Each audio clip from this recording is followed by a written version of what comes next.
Bueno, pues bienvenidas y bienvenido, que tenemos también a algún chico. Hay alguno por ahí suelto. Hay alguno por ahí. Cada día voy viendo más, ¿eh? Más chicos logopedas, así que está siempre muy bien. Hoy el tema que tenemos sobre la mesa es logopedia en patologías neurodegenerativas. Vamos a hacer una pequeña introducción, vais a ver que es una conversación pues entre colegas, entre amigos de profesión, así que sentiros libres de utilizar el chat y yo le trasladaré cualquier pregunta que queráis hacer sobre el tema a José, ¿vale? Y en la medida de lo posible, pues él nos irá respondiendo porque él tiene amplia experiencia en este campo, ya que estuviste, José, corrígeme si es mentira lo que digo, eh, muchos años trabajando en una asociación de Parkinson, ¿es así? Eso es, sí. Estuve 13 años en la Asociación de Parkinson de Madrid y sí, bastante tiempo. Me veo viejo ya. No, no, que no, que no. Eso Nada, es bien, bien. experiencia, José, experiencia, se dice así. Bueno, José, pues según tu perspectiva, ¿qué es una enfermedad neurodegenerativa? Ujú. Vamos a definirla un poco. Vale. Enfermedad neurodegenerativa siempre se relaciona pues, con ese evento en el que se produce esa neurodegeneración, ¿no? Y consideramos como que nunca va a haber una mejora, ¿no? Siempre relacionamos patología neurodegenerativa con, pues eso, que siempre va a ir a peor. Pero bueno, hoy quiero romper un poquito ese mito y ver oye, que hay momentos en los que se puede mejorar, en los que se puede mantener y que no tiene por qué ir siempre a peor. A ver, sí que es verdad que hay patologías mucho más complejas, que va a ser muy difícil el luchar contra esa neurodegeneración, pero bueno, para eso estamos, ¿no? Para intentar hacer lo posible y Hola, conseguir mantener. Muy buenas, que han dicho hola por ahí. Sí, hola, bienvenidos y bienvenidas. es que, es que no es que sea convenio de logopedas, supongo que sea lo de educación especial o... No sé quién está hablando. Pero no, No, no va por aquí, ¿no? no, apagad los micros, por favor. A ver, un momento. Pues eso, justo lo que comentaba, hombre, que siempre relacionamos esa parte, nada, María, no te preocupes, que siempre relacionamos esa parte con la neurodegeneración en sí, como que la persona va a ir a peor y que va a estar ahí con el típico andador o silla de ruedas, pero no siempre es así. O sea que hay posibilidades de poder meter caña a esas personas también. Documentándome un poco, he visto Ujú. que la OMS estima que para 2030 haya 82 millones de personas en todo el mundo con demencia, pero es que para 2050 esperan que haya 152 millones. Sí, que se triplique en números, eso es. Ahora mismo en España, siempre que hablo en algún curso, en alguna charla, en España, por ejemplo, a nivel de Parkinson, se estima que hay unas 300.000 personas. O sea, hay una horquilla de 180.000 a 300.000 personas. 300.000 personas, en muchas ocasiones, conforman una población de muchas ciudades, de muchos municipios, ¿no? Sí. Entonces, imaginaos la cantidad de personas con patología neurodegenerativa, en este caso, por ejemplo, Parkinson, y siempre digo lo mismo, las pocas logopedas que se dedican en este ámbito. Sí que es verdad, ¿eh? Siempre se relaciona más a los logopedas en el ámbito infantil, que está muy bien. Sí que es verdad que los logopedas en el ámbito de la intervención adulta, del daño cerebral, de las patologías neurodegenerativas todavía no es tan conocido y vemos que va a marcar una tendencia al cambio, ¿no? De Vale, nuestra intervención. tal cual. Según vemos los datos y las estimaciones de pirámides poblacionales y tal, es curioso porque cada vez crece más la población anciana. María Elena, baja el micro, por favor. Sí, Y sobre por todo es favor, eso, los crece, micros. crece cada vez más la pirámide en población anciana y, sin embargo, decrece en población infantil. Espérate un momento. Vale, nada, nada. Creo que ya. No. No, ahora. Gracias, María Elena. Que lo Vale. que decía, la pirámide poblacional, pues eso, crece en poblaciones ancianas y decrece en población infantil. Siempre digo de coña la típica gracia de que nos dedicamos mucho más a población infantil, pero cada vez más se necesita en población anciana, así que tenéis tiempo a poder cambiar. De vuestra internet.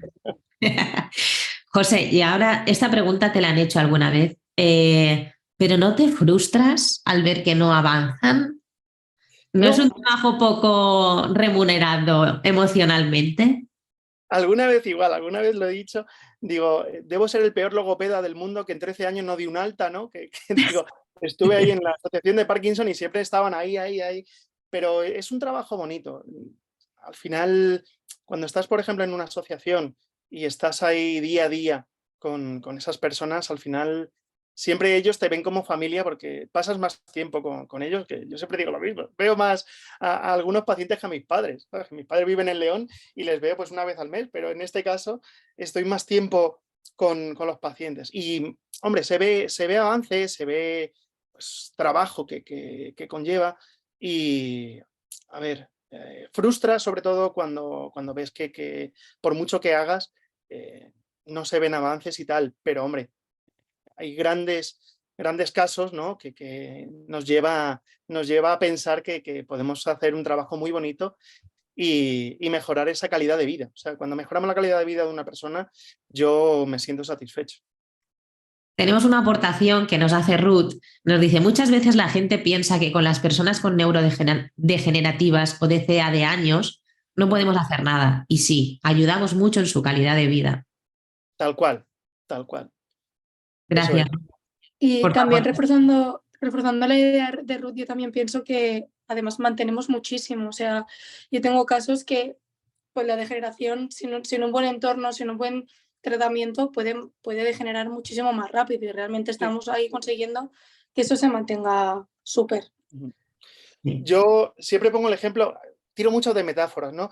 Y cuando estoy hablando con algún paciente y tal, digo que nuestra terapia tiene que ser como el paracaídas. El paracaídas al final lo que hace no es detener la caída, pero sí frenarla.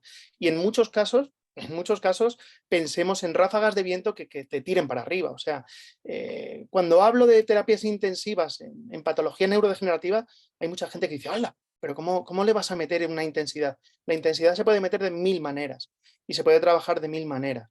Entonces, siempre puede haber aspectos de mejora cuantitativa y cualitativa en según qué aspectos.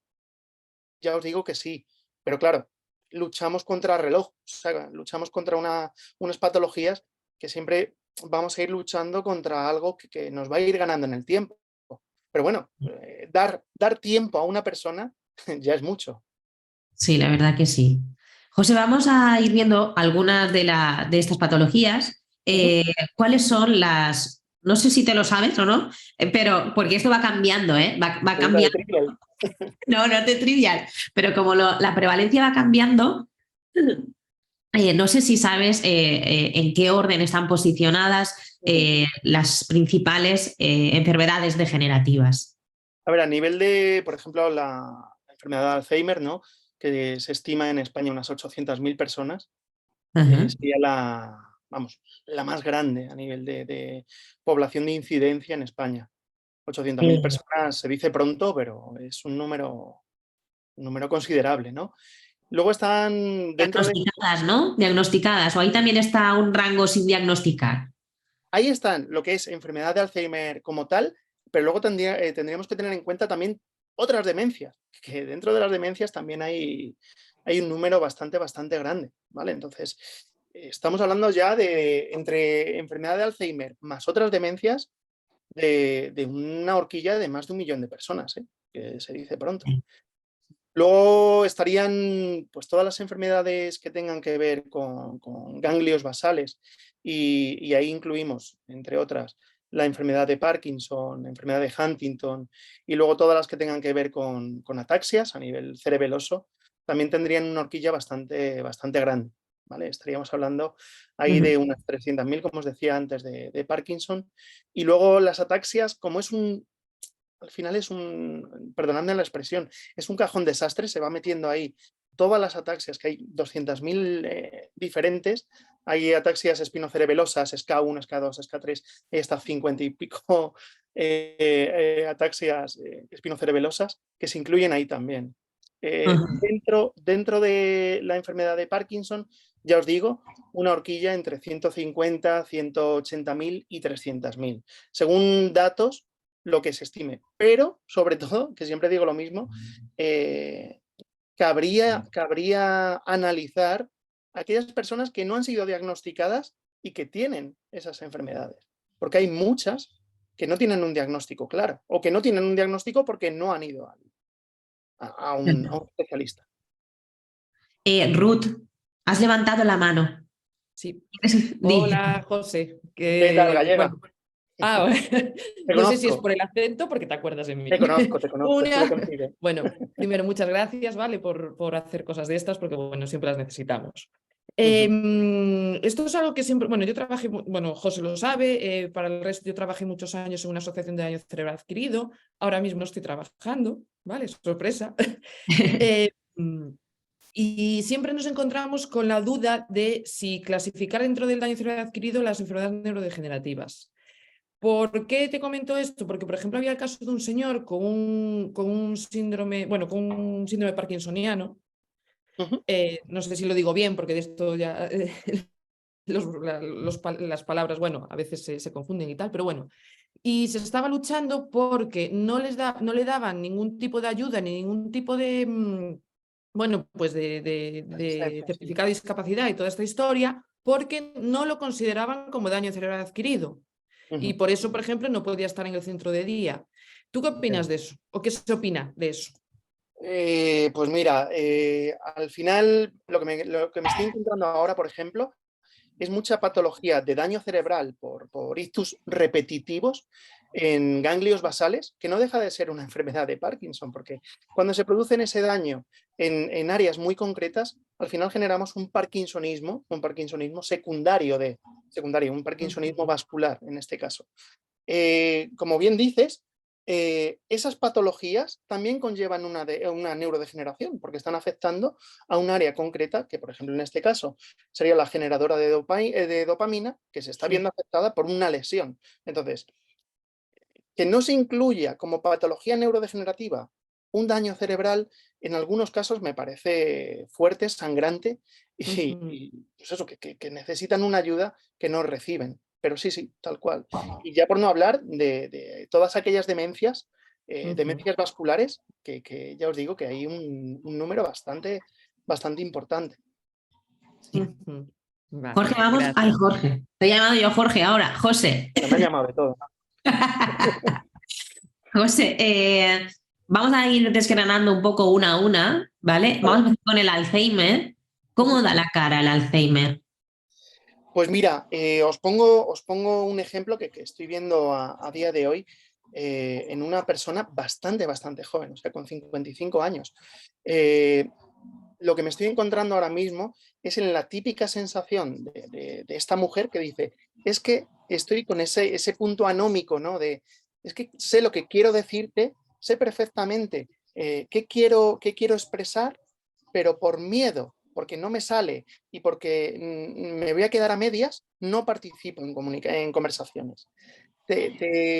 Van apareciendo en ese caso con cosillas así. Van apareciendo momentos de apraxias que dices, no sabes manejar un cubierto, no sabes manejar un alimento, simplemente.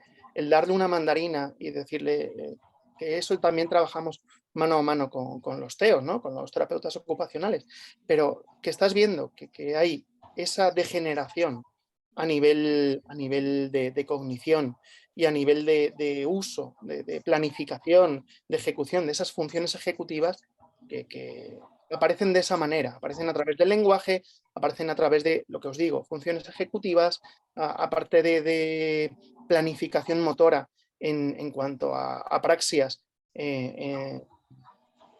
al manejar un cubierto o simplemente al pronunciar una palabra, que muchas veces se quedan con el y te quieren decir algo y tú estás viendo que te lo están intentando programar ese movimiento y que no son capaces.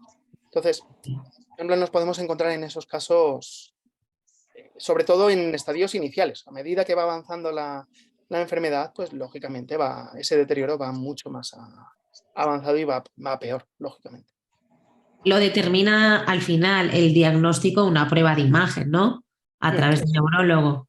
Eso es. Pero sí, también complementa ese diagnóstico clínico. O sea, tú lo vas a ir viendo con un buen diagnóstico clínico. Para eso también neuropsicólogos, por ejemplo, que he visto algún capítulo de neuroterapeutas en red, que está Tirapu por ahí, que es un crack. Tirapu, por ejemplo, muchas veces dice, te da mucha más información, un diagnóstico clínico que en sí lo que es el radiológico. O sea, al final, esos síntomas nos va a dar mucha más información. Sí, él lo dice muy bruto porque le hice una consulta personal de un familiar que tengo con una APP, una fascia progresiva primaria, y decía, pues yo no estoy de acuerdo con la neuróloga. Ella puede decir lo que quiera, la prueba de imagen puede decir lo que quiera, pero yo no estoy de acuerdo. Claro. Yo siempre digo lo mismo, ¿eh? Nunca debemos etiquetar a la persona y decir, yo trato Parkinson, ¿no? O sea, tú no estás tratando Parkinson, el Parkinson lo tratará el neurólogo. Tú tratas aspectos del habla, aspectos de la deglución, aspectos del lenguaje, pero no te metes a tratar Parkinson como tal. O sea, a mí me hacía gracia el año pasado cuando decían me hacía gracia entenderme, cuando decían lo de Bruce Willis que está enfermado de afasia. Y era como, no, la afasia no es una enfermedad en sí, es un síntoma que está dando la cara. Y al final tenemos un grupo friki de logopedas así, amigos de muchos años, y vamos diciendo, pues tiene pinta de una degeneración frontotemporal, tiene pinta de... Pues mira, al final terminan apareciendo esas. Pero nosotros, al final, vamos haciendo ese diagnóstico, nosotros como logopedas, clínico, de según qué aspectos. Hacemos un diagnóstico semiológico, que se llama, a través de signos y síntomas. Y una persona con Alzheimer, cuando ya tiene un proceso muy avanzado, ¿también vemos que tiene disfagia o no? Aparece disfagia y aparece sobre todo en fase preparatoria, ¿vale? Y en la fase oral de la deglución. Muchas veces te encuentras con que ellos no son capaces, tú le metes un alimento, que yo lo veo muchas veces con cuidadores, ¿no? Que le meten el alimento en la boca y dicen, pero es que no hace nada. Y digo, es que muchas veces no reconocen que tienen algo en la boca. O sea, no reconocen eso como alimento. Entonces esos casos son complicados, son muy complicados porque tenemos que hacer un abordaje a nivel sensitivo, a nivel cognitivo, es un abordaje, como digo, conjunto, es un abordaje que tiene que integrarse dentro de la terapia ocupacional, dentro de la neuropsicología, dentro de la logopedia, hay muchos aspectos que tenemos que trabajar en común. Vale, vamos a pasar ahora al Parkinson. ¿Cómo da la cara el Parkinson? Pues a ver, el Parkinson es curioso. El Parkinson, hay estudios que afirman que aparece 10 años antes de dar la cara. O sea, la neurodegeneración empieza 10 años antes de empezar a dar la cara en sí. Cuando empieza a dar la cara, empieza a través de los trastornos motores de un hemicuerpo. Es decir, pueden aparecer fenómenos distales a nivel de dedos, a nivel de tropezones, caídas, torpeza motora, o al abrocharse, al desabrocharse, al hacer un manejo muy fino, ¿no? de según qué acciones, pero a nivel logopédico es lo complicado. Siempre pongo, cuando doy alguna charla hablando de Parkinson, siempre pongo un vídeo de una chica jovencísima, 30 años, y digo, le pongo el vídeo no se ve absolutamente ningún signo o síntoma de interés a nivel logopédico, y siempre lo dejo ahí, dejo reflexionar un poquito y digo, Vale, ¿qué habéis visto en el vídeo? Decidme. Y la gente tiende a etiquetar. Ah, pues yo he visto, pues yo he visto, pues yo he visto, pues yo he visto, pues yo he visto. Y dices, vale, pero a nivel funcional, ¿veis que hay algún problema? No hay ningún problema, ¿vale? No vemos nada que le dificulte en su día a día. Vale, entonces, en esos casos, ¿hay que trabajar aspectos logopédicos? ¿Sí o no? Yo digo que sí, siempre. Es decir, cuanto antes se empiece el tratamiento, antes vamos a conseguir frenar la enfermedad. Entonces, es en esos casos, en los casos de diagnóstico temprano, cuando más caña hay que meter a esa persona, cuanto más sangre hay que sacar a esa actividad. ¿Por qué? Porque es cuando a nivel físico se encuentra mejor la persona. Pero esto a nivel de Parkinson, a nivel de ELA, a nivel de esclerosis múltiple, todo. O sea, cuanto antes sea el diagnóstico, mejor que mejor. Eso es algo positivo para nosotros. Vale, por lo que vas diciendo, tú eres partidario de reforzar el déficit o de reforzar lo preservado. Pues Vaya cara ambas. me has puesto, José. Ambas. No, me ha gustado la pregunta. A ver, hay que trabajar no solamente a nivel estructural, sino a nivel de función. Ojo, yo siempre digo que nosotros tenemos que trabajar funciones, no estructuras como tal. ¿Vale? Entonces, claro, hay funciones, una función deglutoria, que sin trabajar la estructura no se puede trabajar. Entonces, ¿qué hay que trabajar antes? ¿El huevo o la gallina? Pues, a ver, yo digo que hay que trabajar, lógicamente, estructura, ¿no? Para mejorar una función.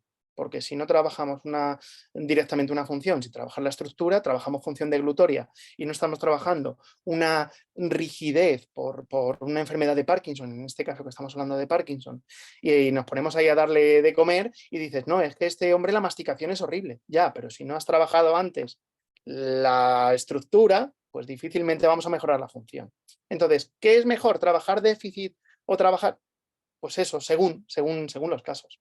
Yo soy muy partidario de razonamiento clínico. El razonamiento clínico es algo que no nos han dado, corregidme si no, que no nos han dado detalladamente en la universidad una clase, ¿no? Una asignatura de razonamiento clínico, y razonamiento clínico hay en fisioterapia, en terapia ocupacional, en psicología, hay en todo, pero en logopedia no hay. Y dices, joder, ¿cómo razonamos? Al final razonamos, pues eso, de ensayo-error. Verdad, nos dice ¿Verdad? Carmen. Gracias, Carmen. Verdad, Me sí. siento. Pero vamos, estamos en el camino, ¿eh? Estamos en el camino. Sí, o sea, Así al que, final, yo soy el primer crítico, pero que al final siempre digo que vamos por buen camino. O sea, yo me pongo a pensar de allá por el 2002, cuando empecé a la carrera, ahora, y dices, joder, ha cambiado un montón las cosas y vamos a mejor. Vamos sí, muchísimo. Vamos. sí. Yo lo Así que veo que de nuestra profesión es que somos profesionales que estamos siempre buscando aprender, porque nos sí, gusta ver resultados en lo que hacemos, ¿no? tal También esa cual. búsqueda de la verdad nos lleva a continuar leyendo, formaciones, compartir con compañeros y bueno, esto antes no era tan fácil, ahora está Y más. me gusta porque vamos muy en bloque, ¿no? O sea, escuchamos lo de evidencia científica y ya vamos ahí todos. Ah, evidencia, evidencia, evidencia. Ahora es todo basado en la evidencia, basado en la evidencia. Sí, Sí. como tiene que ser. Pero claro, lo de basado en la evidencia es un fino hilo, ¿eh? Que no todo se puede coger ahí tal cual. Pero sí. Tenemos una pregunta Claro. de Marta. Nos dice, trabajo en una asociación de esclerosis múltiple y mi pelea con los pacientes es continua porque lo primero que quieren es fisioterapia. Y cuando tienen algún síntoma es cuando vienen a logopedia. No puedo trabajar antes de síntoma. Siempre van a ir a lo visible, a lo que les dificulta en su día a día motórico, siempre. O sea, el hándicap que me encuentro yo en el trabajo ahora mismo, en la clínica, es como, claro, os voy a hablar un poquito de mi trabajo, pero no es por hacer propaganda ni nada por el estilo. Es un trabajo a nivel de robótica en sí, y claro, al final ¿a qué van? A rehabilitar la parte motórica porque tienen robótica, tienen para el tema de marcha, para el tema de miembro superior, para el tema de dedos, van trabajando aspectos que son visibles para ellos. Y cuando les explicas, les dices, ya, pero por una disfagia, ojo, te puedes morir, dice, una neumonía. No, no, eso es una gripe. No, no, no es una gripe, es una neumonía que has tenido, porque leches, cada vez que bebes agua aquí, que te vemos, te estás asfixiando, hijo, y no puedes estar en ese plan. Entonces, tenemos que hacer una labor de información, de docencia a los usuarios, a los pacientes, a las familias, a los cuidadores, en muchos casos, y dar a conocer nuestra labor y lo que podemos conseguir. Porque ya os digo yo que logopedia, dentro del top 4, queda el cuarto. O sea, fisioterapia, terapia ocupacional, neuropsicología y, si acaso, logopedia, siempre, siento decirlo, pero es así. Depende también, ¿no? del caso, ¿no? Ay, sí, a ver, no. Bueno, también es verdad, he sido demasiado. Sí, pero suele ser habitual, al no ser que sea Sí, una fascia o exacto. algo que te venga con una pega, eso sí. Pero yo Sí. digo, ya cuando te vienen fastidiados. Sí, sí. Pero sí que la realidad de la disfagia es que hay muy poca conciencia, ¿no? Una de las cosas del paciente con disfagia es que muchos no tienen conciencia de este déficit. Entonces Una se nos de, complica. una de mis diapos favoritas, que siempre la tengo ahí a mano, habla de lo reportado por el paciente y los familiares y lo reportado por un análisis instrumental, ¿no? Y dicen, disfagia en Parkinson, lo reportado por los familiares y por el paciente, un 23%. Lo reportado a nivel instrumental, un 80%. O sea, de un 20 a un 80 es un escalón gordo, ¿eh? O sea, hay un saltito bastante grande. Entonces nos encontramos, pues eso, con un desconocimiento, con una falta a nivel sí, de conocimiento que pueda afectar a tu vida seriamente, Sí, seriamente. sí que es verdad. Vamos a hablarnos un poco de la ELA. Ujú. Vale, la ELA es la chunga por excelencia en cuanto a abordaje, ¿vale? El abordaje en la ELA, siempre digo lo mismo, cuanto más temprano mejor, ¿vale? Y cuanto más pillemos a esa persona tierna en cuanto a que podamos meter esa intensidad, mejor que mejor. A medida que avanza muy, muy, muy rápido y sobre todo en patología ELA tipo vulvar, que avanzan normalmente lo que vemos en el trabajo, ¿no? En clínica, suelen ser pacientes con ELA vulvar porque afectan más, lógicamente, al habla, a la deglución y aspectos vocálicos. Cuanto antes empecemos y cuanta más intensidad podamos meter al principio, mejor que mejor. Pero sí, es compleja porque vas viendo que esa persona se va apagando, ¿no? que va perdiendo esa energía y muchas veces nos va a tocar más hacer una labor psicológica y de acompañamiento, ¿no? Que esa también es una parte que no nos enseñan en Exacto. la universidad y que muchas veces te va a tocar pues, hacer una escucha activa, hacer un acompañamiento y pues eso, trabajo mucho, vamos, digo yo muchas veces incluso religioso, porque muchas veces te sacan aspectos filosóficos y religiosos que, pues eso. ¿Cómo suelen, o sea, las personas con ELA son de los perfiles más jóvenes, ¿no? Dentro de las patologías con demencia. A nivel, no con demencia en sí, sino a nivel degenerativo, sí. Eso, perdona. He entendido, sí, no, que Que lo he dicho mal. entre las esclerosis, tanto la esclerosis múltiple como la ELA suelen ser más, pues eso, más perfil joven, ¿no? Pero bueno, te puedes encontrar, sí, normalmente cuando acuden a clínica, yo por la experiencia, ¿no? Suelen ser mediana edad de unos 40, 50 años, que vienen a nivel activo, a nivel de profesión, que están trabajando, que empiezan a tener problemas bastante serios, ¿no? A nivel vocal, a nivel deglutorio, a nivel respiratorio, que ven esa dificultad. Sobre todo, ya os digo, hablando de ELA vulvar, ¿no? Que a nivel distal y a nivel de miembros inferiores Se pueden manejar, pueden venir andando, pueden incluso conducir, pero que a nivel vocal, a nivel deglutorio, a nivel fonatorio, ¿no? Pues ahí empiezas a ver esa dificultad. Entonces nos encontramos con un perfil en el que ya normalmente vienen con una patología ya bastante desarrollada, en algunos casos, ¿no? Y que vienen con perspectiva del tratamiento, de que van a mejorar, de que van a conseguir, según qué aspectos, ¿no? Pues mira, ahora mismo tengo esta voz, ¿crees que puedo volver a tener la voz que tenía antes? Y te enseña vídeos y tal. Pues lo que os digo, es mucho una labor psicológica de poner a la persona con los Tú pies eres en ahí la... más partidario de, porque me he encontrado, ¿no?, con diferentes neuropsicólogos o neuropsicólogas, que a lo mejor es diferente. Algunos prefieren ser más tajantes de decir nunca.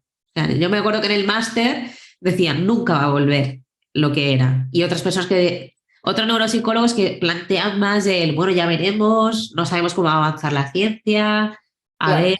el marrón gordo es cuando vienen no con el diagnóstico dado por el neurólogo, que muchas veces los neurólogos es como, tienes algo de neurona motora, te lo camuflan un poquito lo que es el diagnóstico claro de ELA, Sí, porque hombre, es muy fuerte, ¿no? A mí me dicen ahora mismo tengo una ELA y se me cae el mundo a los pies, lógicamente.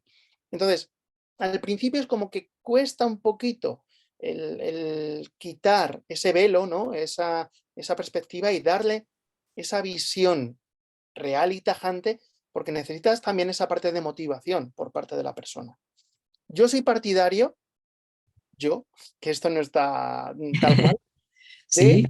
ir viendo poquito a poco y el ir dando un poquito a poco la información y el ir viendo, pues, oye, vamos a intentar ver si cuando vuelvas otra vez al neurólogo, porque las revisiones suelen ser mucho más periódicas, ¿no? Pues si te dan un diagnóstico claro, ver si con lo que vamos trabajando podemos ir manteniendo funciones, pero mejora, ya os digo que no suelo dar esa perspectiva de vas a mejorar, porque no quiero dar esa falsa expectativa, porque al final siempre van a venir a ti. Oye, tú me dijiste que, ¿vale? Sí. Entonces, nosotros lo que hacemos es trabajar por objetivos, ¿no? Entonces, el objetivo lo fija la persona. O sea, la persona viene y te fija un objetivo. Ese objetivo tú tienes que ver si es realista o no es realista. Entonces, tú tienes que poner un poquito a la persona con los pies en el suelo y decir, bueno, pues esto ahora mismo vamos a ir escalón a escalón. Lo siguiente sería trabajar este aspecto. Vamos a trabajar aspecto respiratorio para conseguir una apnea para tema de glutorio. Me pongo el ejemplo, ¿no?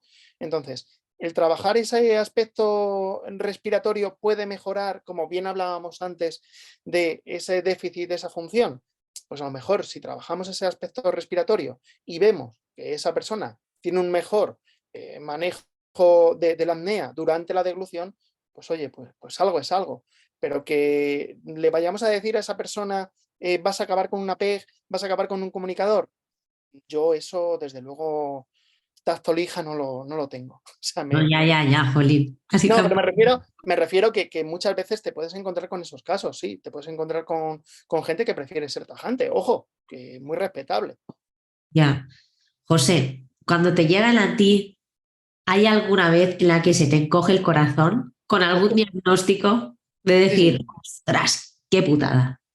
tal cual, tal cual. Y sobre todo eso, cuando tú sabes cuál va a ser el pronóstico, ¿no? Y la evolución de la enfermedad, se te cae el alma a los pies. Y al final, cuando ya vas viendo y te vas haciendo viejo, ¿no?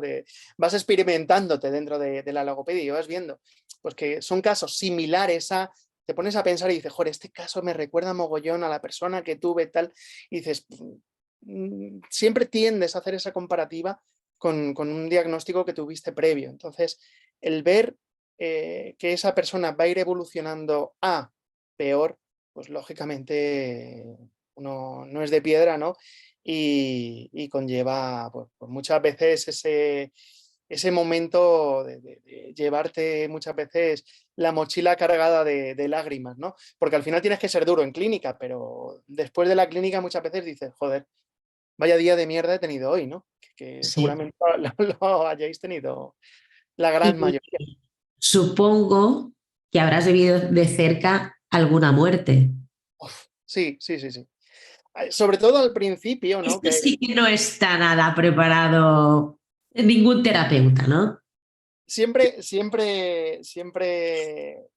al final, muchas veces es como que el humor negro, ojo, que el humor negro te hace cierta coraza. Nosotros traíamos el cachondeo de, joder, José, es que pareces el Doctor Muerte, es que como llevas poquito en la asociación, al principio siempre tendían a dejarte lo más complicado, los estadios 5 en enfermedad de Parkinson, ¿no? Entonces, cuando te encuentras ya en un estadio 5, ¿no? En una enfermedad de Parkinson, en un estadio avanzado, y estás viendo que por mucho que hagas, esa persona no estás consiguiendo nada y al final termina muriéndose, yo ahora mismo lo veo desde otra perspectiva y digo, joder, qué tonto fui de llevarme muchos berrinches de decir, joder, es que fue por mi culpa tal cual. Al principio siempre te llevas ese punto de decir, joder, es que podría haber hecho algo más, tal cual, cual. Ahora con el paso de los años dices, la enfermedad es la que es, tú puedes llegar hasta donde puedes llegar, no somos dioses, podemos trabajar hasta donde podemos trabajar y en algunos casos es mejor decir, oye, mira, la terapia hasta aquí, ahora mismo es mejor que disfrute de la familia, que disfrute de sus allegados y ya está. O sea, al final muchas veces tenemos que ser sinceros con nosotros mismos y con la persona y sus familiares para decir, oye, mira, el tratamiento no tiene sentido, no tiene ningún sentido ya y es mejor pues eso, ¿no? Rodéate de tus amigos, familiares, de quien sea. Pero muertes al final ves unas cuantas, claro. Es tan importante esta reflexión que has hecho de nuestro trabajo llega hasta donde llega. Y Sí, nosotros, está claro que queremos ver avances, pero a veces no puede ser. claro, sí, sí. Simplemente no puede ser. Mira, a mí cuando alguna consulta de lo típico que me escriben en algún chat privado de pues, Instagram o de LinkedIn, ¿no? Y me dicen, oye, José, mira, tengo una persona que está encamada, que estoy intentando trabajar con un MST para trabajar ejercicio de fuerza y veo que es que no es capaz ni de mover, tal. Y le digo, pero vamos a ver, si no es capaz de mover ya, el hombre a lo mejor ya no está para hacer ese tipo de ejercicio. Ya por la evolución que ha tenido y por lo que me estás contando, que si está encamado, que está comiendo ya por onda, a lo mejor es momento de soltar. Nos cuesta mucho el soltar, ¿no? El soltar y muchas veces agarramos. Intentamos mantener a esa persona lo máximo posible con una calidad de vida, pero llegamos hasta donde llegamos. Si es que no hay más. Y al final eso lo vas viendo, vas diciendo, pues mira, esta persona ya ha llegado a su límite conmigo, que ojo, que a lo mejor con otro terapeuta puede mejorar, pero sí que es verdad que la experiencia te va dando eso, vas diciendo, pues mira, aquí ya, por mucho que vayas haciendo, ya es complicado. Marta nos quiere compartir una triste anécdota de un caso de ella que ha dejado de venir a rehabilitación hace unos días porque ha perdido la capacidad de poder hablar. Expresa a través del lenguaje escrito, comunicación no verbal, pero los doctores, última revisión, le han dicho que ya no hace falta que vaya a logopedia ni a fisio, porque apenas puede caminar. Ha dejado la rehabilitación. Sí, es que es eso. Mira, yo cuando hablo de la ELA, ¿no? Siempre me gusta hacer un debate, ¿no? Cuando estoy en mitad de la sesión, hablando de la parte de ELA, siempre digo, vale, imaginaos la típica persona con ELA que te dice, José, yo no quiero ni respirador, ni quiero adaptar la comida, ni quiero un comunicador, yo quiero vivir a mi manera y si me tengo que morir atragantada con un croissant, pues me moriré con un croissant. Tú ahí, ¿qué haces? Como logopeda, ¿qué haces? Claro, o sea, al final muchas veces te van a venir casos así. Y si te dicen que no quieren usar espesante, tú no le vas a poner un cuchillo y le vas a decir, no, el espesante, como logopeda que soy, tú te vas a tomar el agua con espesante conmigo. Y en la comida te vas a adaptar. Y no vas a comer, y no vas a comer, y no vas a comer, y no vas a comer. No es eso. O sea, al final es pues asumir, aceptar, acompañar y decir, oye, mira, es una decisión muy personal y cuando a mí me dicen, oye, mira, me van a poner una PEG, ¿tú qué harías tal? Pues mira, yo te puedo acompañar, pero yo no puedo decidir por ti. Es como cuando, por ejemplo, en Parkinson te dicen de hacer una estimulación cerebral profunda, son 12 horas de operación y dices, ¿cómo voy a decidir yo por ti? Yo te puedo informar, yo te puedo decir todo lo que pueda haber, pros y contras, pero yo no me voy a mojar las manos, vamos, no me voy a mojar ni de lejos. O sea, yo te voy a acompañar, te voy a informar, pero es una decisión tuya y de tu familia. Entonces, a mí cuando una persona me viene, ahora con lo del tema del suicidio asistido, ¿no? Que se puede ¿Sí? tomar ya como optativa, ¿no? Pues muchas veces cuando te dicen, oye, mira, José, he tirado la toalla, te mandan el mensaje al WhatsApp y lo lees y dices, bueno, pues en momento de lloros, momento de decir, pues mira, acepto tu decisión, es una decisión muy personal y ha sido un placer trabajar contigo y lagrimita al canto, pero ya está. Es que es eso, no hay más, no hay más. Cada Jolín, uno es jefe de su propia decisión, ¿no? De su cuerpo y de su pensamiento. pues sí, totalmente. Ujú. Porque nosotros no sabemos cómo reaccionaríamos, ¿no? En una situación como esta, cada uno tendrá sus creencias, sus reflexiones, Yo pero siempre digo que si tuviese ELA, me diagnostican de ELA, ni terapia ni leche. Yo me iría al Caribe, lo siento.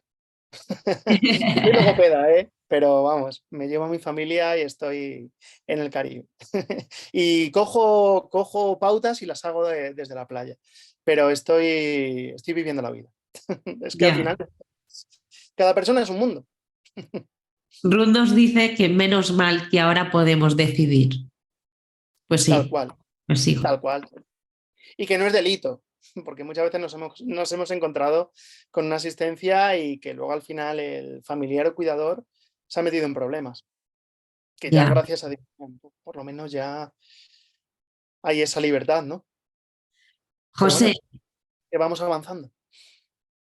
que el primer fin de semana de abril, tenemos la formación de logopedia en patologías neurodegenerativas. ¿Qué nos puede aportar esta formación? Pues mira, sobre todo vivencias, sobre todo maneras de abordar todas estas patologías en cuanto a material, evidencia, ¿vale? Vamos a ir viendo pues diferentes estudios, diferentes formas de buscar esa evidencia científica, que muchas veces nos falta esa parte. Siempre pregunto lo mismo, ¿cuántas veces en la universidad os han hablado de patologías neurodegenerativas? ¿Cuántos libros hay, bibliografía hay en español que hablen de estas patologías?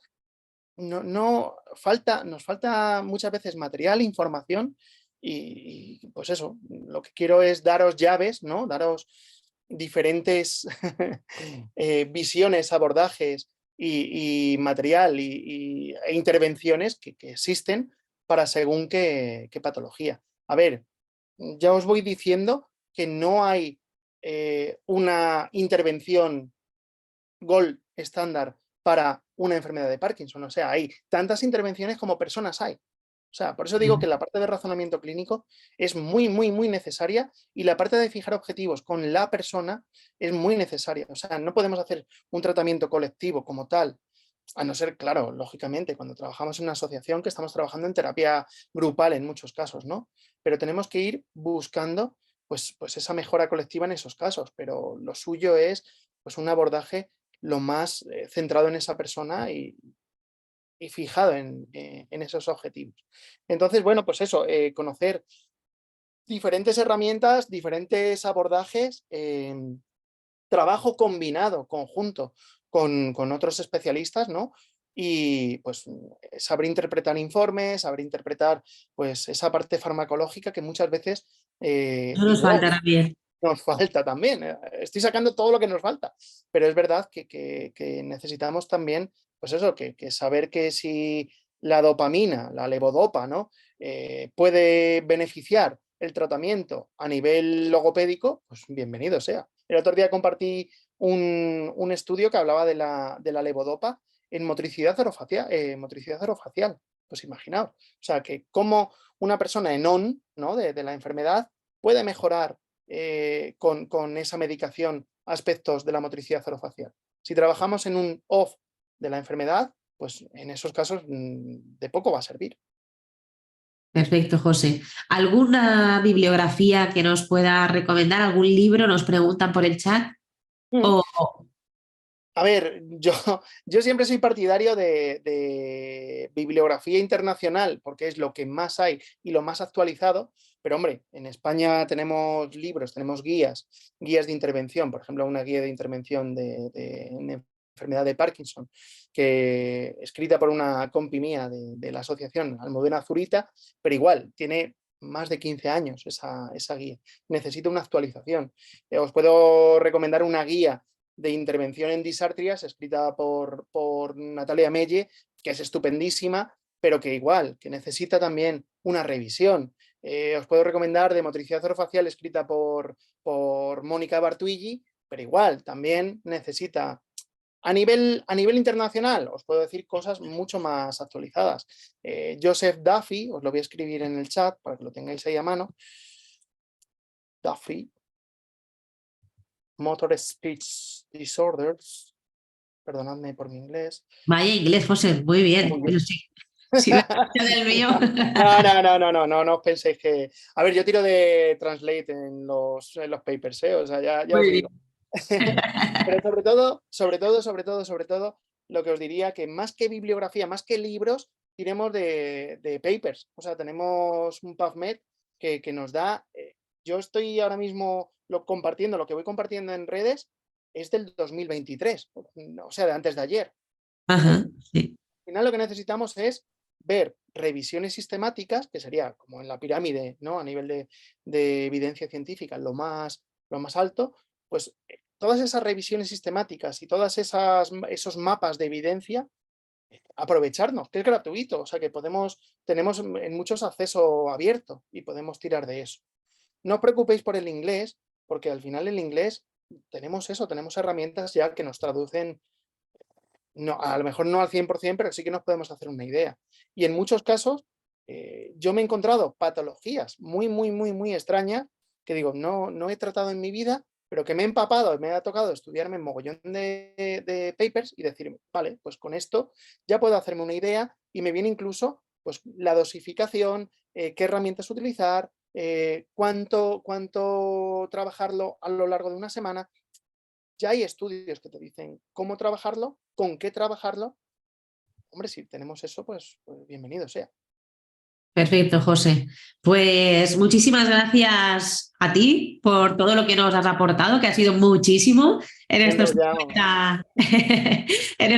50 minutazos. Y muchísimas gracias a todas las personas que habéis estado de manera presencial y a las que lo vais a ver de modo diferido. Os invitamos, tanto José como yo, a que asistáis a la formación y para que podáis hacerlo sin que se resienta tanto vuestro bolsillo, recibiréis un cupón de descuento por inscribiros en vuestro correo electrónico junto al enlace de la masterclass. Así que muchas gracias. Muchísimas gracias, chicas. José. Gracias a ti. Y a un chico. Hasta luego. Adiós. Chao. Adiós.